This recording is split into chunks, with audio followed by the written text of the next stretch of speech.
news of the mysterious crashed disc puts the world's focus on Roswell, New Mexico. This was too good to be true. We couldn't really believe a story like this, that it really was authentic. But within hours of those first shocking reports comes a flurry of high-level military interest, strange shipments to other air bases, and fear. For people like Major Jesse Marcel, it's the beginning of a conspiracy to cover up what really happened at Roswell. Marcel is ordered to escort the wreckage, first to Fort Worth Army Airfield in Texas, and then onto Wright Airfield in Ohio. Why Wright Field? That's where captured enemy equipment normally went. Wright Air Development Center is there, and they take things apart and find out how they're made. In Hangar 84 at Roswell Army Airfield, the wreckage is boxed up and loaded onto a B-29 airplane. Personnel report seeing a procession of people carrying boxes of strange-looking debris, and something even more ominous. Another flight, this one carrying bodies. The bodies were taken to the hospital first, and supposedly then this is where the C-54 was brought, and they loaded up. He flew from here. At about the same time, the local undertaker in Roswell receives a strange call from the base, asking about the availability of child-sized coffins and embalming techniques for bodies left outdoors. Later, he runs into a panicked nurse at the base, who tells him she witnessed an alien autopsy. I knew the lady quite well, and she said, "Look, Glenn," she said, she was screaming, get out of here as fast as you can, because you are going to get in a lot of trouble." She describes what she saw in detail. The heads were very large. They were pliable like a newborn baby. The description of the bodies is pretty consistent by anyone who claims that they have seen them. Kind of grayish to grayish green with a large head, large dark black eyes.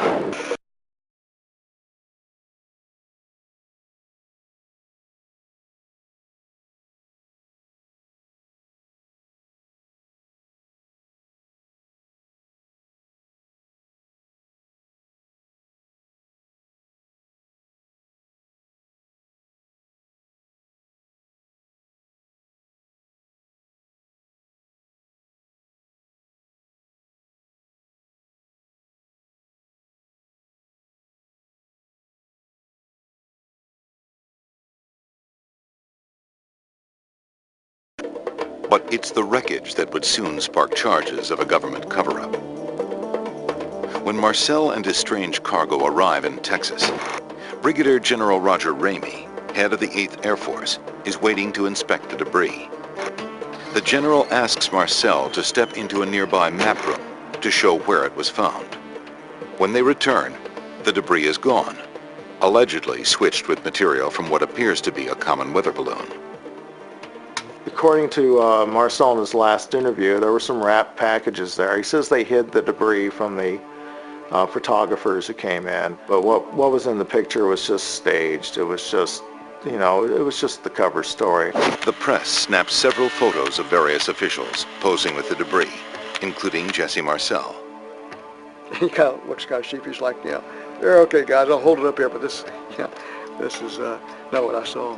Years later, Stan Friedman believes he's confirmed the cover story when he gets a signed affidavit from the General's Chief of Staff, who says the weather balloon story was to divert the attention of the press.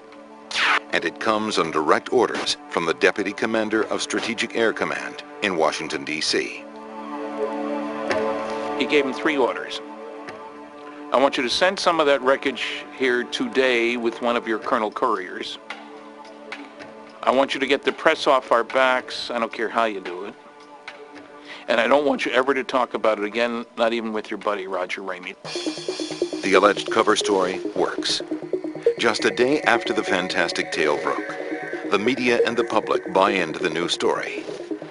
People really believed in the military back then. It was right after World War II, and the military had saved us, from fascism. After the photo op, the wreckage is flown to a new unknown destination, while Marcel is ordered to return to Roswell and forget the entire incident. When he came back and he had my mother and I kind of together, he said, you know, guys, we're not to talk about this anymore. Treat it like a non-event. Didn't happen. So may not forget about it, but don't talk about it, not even with your friends. And we didn't. Others are also allegedly pressured to keep silent or change their stories. A few days after the photo op, rancher Mac Brazel pays a visit to Frank Joyce at the radio station. He said, I found out after I left here that what I told you out on the ranch was not accurate. What the crash was a weather balloon. But Joyce says he uncovers Brazel's fib when he asks what happened to the alien bodies. And I said, you know, it brings up what people are talking about recently, the stories you hear about little green men. And in a quiet voice, he said, they weren't green. I think Brazel may very well have seen the bodies. But again, that would be another reason for putting a thumb down.